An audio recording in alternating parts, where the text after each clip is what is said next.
ಇನ್ನು ಪಿಯುಸಿ ಯುವಕನಿಗೆ ಲೈಂಗಿಕ ಕಿರುಕುಳ ಪ್ರಕರಣ ಕಾನ್ಸ್ಟೇಬಲ್ ಯಮುನಾ ನಾಯಕ್ನನ್ನು ಬಂಧಿಸಲಾಗಿದೆ. ಆರ್ಟಿ ನಗರದ ಠಾಣೆಯ ಕಾನ್ಸ್ಟೇಬಲ್ ಯಮುನಾ ನಾಯಕ್ ಫ್ರೀಡಂ ಪಾರ್ಕ್ಗೆ ಕರ್ತವ್ಯಕ್ಕೆ ನಿಯೋಜನೆ ಆಗಿದ್ದ ಈ ವೇಳೆ ಪ್ರಥಮ ಪಿಯುಸಿ ಯುವಕನಿಗೆ ಲೈಂಗಿಕ ಕಿರುಕುಳ ಕೊಟ್ಟಂತಹ ಅತಿದೊಡ್ಡ ಆರೋಪ ಕೇಳಿಬರ್ತಾ ಇದೆ. ಉಪ್ಪಾರಪೇಟೆ ಠಾಣೆ ಪೊಲೀಸರಿಂದ ಬಂಧಿಸಲಾಗಿದೆ. ಪೋಕ್ಸೋ ಸೆಕ್ಷನ್ ಅಡಿಯಲ್ಲಿ ಈ ಸಂಬಂಧ ಪ್ರಕರಣ ದಾಖಲಾಗಿದೆ. ಪಿಯುಸಿ ಯುವಕನಿಗೆ ಲೈಂಗಿಕ ಕಿರುಕುಳ ಕೊಟ್ಟಿರುವಂತಹ ಆರೋಪ ಕಾನ್ಸ್ಟೇಬಲ್ ಯಮುನಾ ನಾಯಕ್ರನ್ನ ಬಂಧಿಸಲಾಗಿದೆ. ಆರ್ಟಿ ನಗರ ಠಾಣೆ ಕಾನ್ಸ್ಟೇಬಲ್ ಯಮುನಾ ನಾಯಕ್ ಇನ್ನು ಫ್ರೀಡಂ ಪಾರ್ಕ್ಗೆ ಕರ್ತವ್ಯಕ್ಕೆ ನಿಯೋಜನೆ ಮಾಡಿದಂತಹ ಸಂದರ್ಭದಲ್ಲಿ ಈ ವೇಳೆ ಪ್ರಥಮ ಪಿಯುಸಿ ಓದ್ತಾ ಇದ್ದಂತಹ ಯುವಕನಿಗೆ ಲೈಂಗಿಕ ಕಿರುಕುಳದ ಆರೋಪ ಈಗ ಕೇಳಿ ಬರ್ತಾ ಇರುವಂಥದ್ದು. ಉಪ್ಪಾರಪೇಟೆ ಠಾಣೆ ಪೊಲೀಸರಿಂದ ಬಂಧಿಸಲಾಗಿದೆ. ಪೋಕ್ಸೋ ಸೆಕ್ಷನ್ ಅಡಿಯಲ್ಲಿ ಈ ಸಂಬಂಧ ಪ್ರಕರಣ ದಾಖಲಾಗಿದೆ.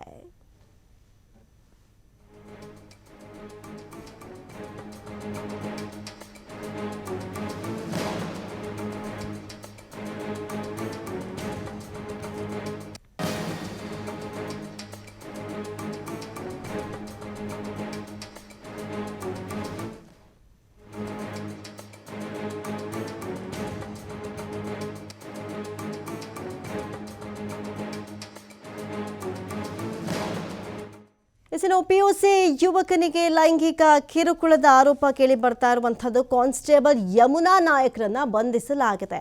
ಇನ್ನು ನ್ಯಾಯ ಕೊಡಿಸಬೇಕಾದವರೇ ಇಂಥ ಒಂದು ಪ್ರಕರಣದಲ್ಲಿ ಸಿಲುಕಾಕೊಳ್ಳೋದು ನಿಜಕ್ಕೂ ಒಂಥರ ಮುಜುಗರ, ಒಂಥರ ಬೇಜಾರಿನ ಸುದ್ದಿ. ಆರ್ಟಿ ನಗರ ಠಾಣೆ ಕಾನ್ಸ್ಟೇಬಲ್ ಯಮುನಾ ನಾಯಕ್ ಫ್ರೀಡಂ ಪಾರ್ಕ್ಗೆ ಕರ್ತವ್ಯಕ್ಕೆ ನಿಯೋಜನೆ ಮಾಡಲಾಗಿತ್ತು. ಈ ಸಂದರ್ಭದಲ್ಲಿ ಪ್ರಥಮ ಪಿಯುಸಿ ಓದ್ತಾ ಇದ್ದಂತಹ ಯುವಕನಿಗೆ ಲೈಂಗಿಕ ಕಿರುಕುಳವನ್ನ ಕೊಡಲಾಗಿದೆ ಎನ್ನುವಂಥ ಅತಿ ದೊಡ್ಡ ಆರೋಪ. ಸದ್ಯಕ್ಕೆ ಉಪ್ಪಾರಪೇಟೆ ಠಾಣೆ ಪೊಲೀಸರಿಂದ ಆತನನ್ನು ಬಂಧಿಸಲಾಗಿದ್ದು. ಪೋಕ್ಸೋ ಸೆಕ್ಷನ್ ಅಡಿಯಲ್ಲಿ ಪ್ರಕರಣ ಕೂಡ ದಾಖಲಾಗಿದೆ. ಅದರಲ್ಲೂ ಕೂಡ ನ್ಯಾಯ ಕೊಡಿಸಬೇಕಾದಂತಹ ಪೊಲೀಸರು ಈ ರೀತಿ ಕಾನ್ಸ್ಟೇಬಲ್ ಈ ರೀತಿ ಒಂದು ಕೆಟ್ಟ ದಾರಿ ಹಿಡಿದಿರೋದು ಎಷ್ಟರ ಮಟ್ಟಿಗೆ ಸರಿ ಅನ್ನೋದು ಸದ್ಯಕ್ಕಿರುವಂತಹ ಪ್ರಶ್ನೆ. ಇನ್ನು ಪಿಯುಸಿ ಓದ್ತಾ ಇದ್ದಂತಹ ಯುವಕನಿಗೆ ಲೈಂಗಿಕ ಕಿರುಕುಳ ಕೊಟ್ಟಿರುವಂತಹ ಆರೋಪ ಸದ್ಯಕ್ಕೆ ಈ ಕಾನ್ಸ್ಟೇಬಲ್ ಏನಿದ್ದಾರೆ ಯಮುನಾ ನಾಯಕ್ ಅವ್ರ ಮೇಲಿದೆ.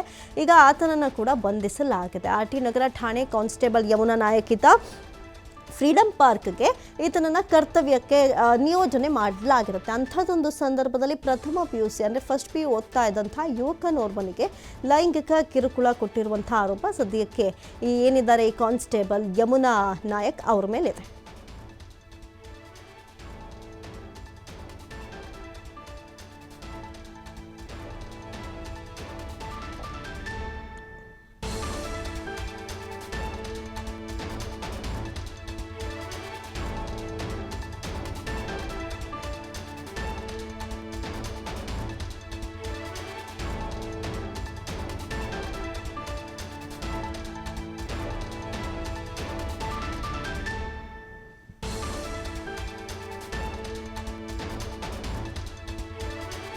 ಇನ್ನು ಪಿಯುಸಿ ಓದ್ತಾ ಇದ್ದಂಥ ಯುವಕನಿಗೆ ಲೈಂಗಿಕ ಕಿರುಕುಳ ಕೊಟ್ಟಂಥ ಆರೋಪದಡಿ ಕಾನ್ಸ್ಟೇಬಲ್ ಯಮುನಾ ನಾಯಕ್ರನ್ನ ಬಂಧಿಸಲಾಗಿದೆ. ಪೋಕ್ಸೋ ಸೆಕ್ಷನ್ ಅಡಿಯಲ್ಲಿ ಈ ಸಂಬಂಧ ಈಗಾಗಲೇ ಪ್ರಕರಣ ಕೂಡ ದಾಖಲಾಗಿದೆ. ಉಪ್ಪಾರಪೇಟೆ ಠಾಣೆಯ ಪೊಲೀಸರಿಂದ ಸದ್ಯಕ್ಕೆ ಆತನನ್ನು ಬಂಧಿಸಲಾಗಿದೆ. ಫ್ರೀಡಂ ಪಾರ್ಕ್ನಲ್ಲಿ ಈತನನ್ನು ಕರ್ತವ್ಯಕ್ಕೆ ನಿಯೋಜನೆ ಮಾಡಲಾಗಿರುತ್ತೆ. ಕರ್ತವ್ಯ ಮಾಡಿ ಅಂತ ಬಿಟ್ಟರೆ ಅಲ್ಲೇನೋ ಒಂದು ಮಾಡಿಕೊಂಡು ಸದ್ಯಕ್ಕೆ ಈಗ ಬಂಧನಕ್ಕೆ ಒಳಗಾಗಿದ್ದಾರೆ. ಪಿಯುಸಿ ಓದ್ತಾ ಇದ್ದಂಥ ಯುವಕನಿಗೆ ಲೈಂಗಿಕ ಕಿರುಕುಳ ಕೊಟ್ಟಂತಹ ಆರೋಪ ಇದು. ಆರ್ಟಿ ನಗರ ಠಾಣೆ ಕಾನ್ಸ್ಟೇಬಲ್ ಯಮುನಾ ನಾಯಕ್ ಏನಿದ್ದಾರೆ ಈತನನ್ನು ಸದ್ಯಕ್ಕೆ ಬಂಧಿಸಲಾಗಿದೆ. ಉಪ್ಪಾರಪೇಟೆ ಠಾಣೆ ಪೊಲೀಸರಿಂದ ಬಂಧಿಸಲಾಗಿದ್ದು. ಪೋಕ್ಸೋ ಸೆಕ್ಷನ್ ಅಡಿಯಲ್ಲಿ ಈ ಸಂಬಂಧ ಪ್ರಕರಣ ದಾಖಲಾಗಿದೆ. ಕರ್ತವ್ಯ ನಿಯೋಜನೆ ಮಾಡಿ ಅಂತ ಫ್ರೀಡಂ ಪಾರ್ಕ್ ಗಳಿಸಿದ್ರೆ ಅಲ್ಲೇನೋ ಮತ್ತೊಂದು ಎಡವಟ್ಟು ಮಾಡ್ಕೊಂಡು ಸದ್ಯಕ್ಕೆ ಕಾನ್ಸ್ಟೇಬಲ್ಲೇ ಬಂಧನಕ್ಕೆ ಒಳಗಾಗಿದ್ದಾರೆ. ಎಲ್ಲೋ ಒಂದು ಕಡೆ ಇಂಥ ಪ್ರಕರಣಗಳನ್ನು ಭೇದಿಸಿ ಅಂತ ಪೊಲೀಸ್ಗೆ ಕಾನ್ಸ್ಟೇಬಲ್ಸ್ಗೆ ಕೊಡೋದುಂಟು. ಆದರೆ ಕಾನ್ಸ್ಟೇಬಲ್ಲೇ ಈ ರೀತಿ ಎಡವಟ್ಟು ಮಾಡಿಕೊಂಡು ಬಂಧನಕ್ಕೆ ಒಳಗಾಗೋದು ನಿಜಕ್ಕೂ ನಾಚಿಕೆಗೇಡಿನ ಸಂಗತಿ.